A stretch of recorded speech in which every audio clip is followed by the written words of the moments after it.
When Apple launched the Apple Vision Pro, it looks like something out of a sci-fi movie. It was meant to replace your phone, your tablet, your laptop, and your television all in one.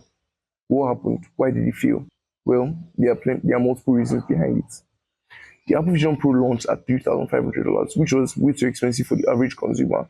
So who was it meant for? Who was the target audience? Well, those are the few niche users that could also afford the $3,500 price tag on a VR headset. Because let's be honest, that is what it is. No matter how upgraded or how good they make it, it's still a VR headset and it can't be used all through the day. Considering the fact that VR headsets are also very extremely front heavy, it also makes it uncomfortable to use for extremely long periods of time. And when the Apple Vision Pro 1 launched, it came with only a strap at the back and it was also tilting down to lean on your nose.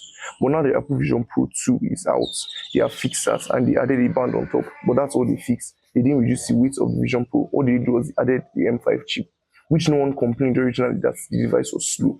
So that was the least of the Apple Vision Pro users' issues. They had to reduce the weight, they had to look for a way to increase the battery life, they had to just make it better. And one of the least concerns was the processing power of the device. But that's what they chose to improve. And now the Android XR or Galaxy XR as we're calling it right now is out.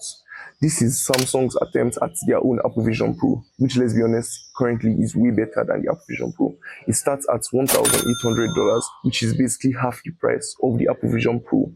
It comes with actual AI features. Gemini is properly integrated into the new VR headsets, and let me tell you, the features are crazy. The Google Maps traveling feature, which Samsung showed a demo of, and it was very extremely promising.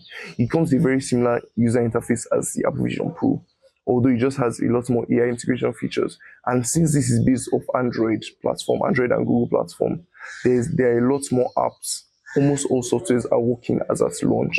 Now, when the Apple Vision Pro launched, this looks like one of the most futuristic tech products, but it lacked something after usage.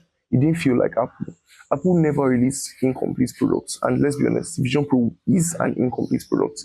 Even after 2 years, even after the second generation of the product is still not done, which is not Apple's way of doing things. Apple do not release half-baked products where there are no apps on the product just for consumers to buy and use. Apple Vision Pro solved some problems, but it left one question unsolved. What am I supposed to do with it? If you do have $3,500 to buy the Apple Vision Pro, what next are you going to do? That's the question everybody wants to know. Nothing. You just use it for the flex, and what's next? You pack it back in a box. Most Apple Vision Pro users have not used their device for over a year or a year and a half. They just used it at the initial launch when there was hype around the product and kept it in the box after, because there was no actual use case for a VR headset that was meant to replace your phone, laptop, tab, or TV. It was a bad product. But one of the main issues was seriously the comfort. It was too heavy for your head. Apple should have really taken time to consider the weight factors in the Apple Vision Pro 2, but they really didn't. Keep in mind the Android XR or the Galaxy XR weighs about half as much as the Apple Vision Pro, which is going to be a huge factor in comfort for the Android users or the Galaxy users. But the battery on the Apple Vision Pro and the Galaxy XR still remains same, about 2 to 2.5 hours, which is still a serious bummer because that can't get you through a full movie that you're supposed to watch on the VR headset. Now, the only thing I would say Apple still has over Samsung in the VR market is the ecosystem. I still love Apple's ecosystem integration with the Apple Vision Pro. I would say no company is beating that anytime soon. It has seamless integration with both your MacBook, your iPhone, your iPad, everything. But with Samsung, I won't call it seamless, but it's still properly integrated. But just not compared to Apple's own. I still prefer Apple's integration with their ecosystem.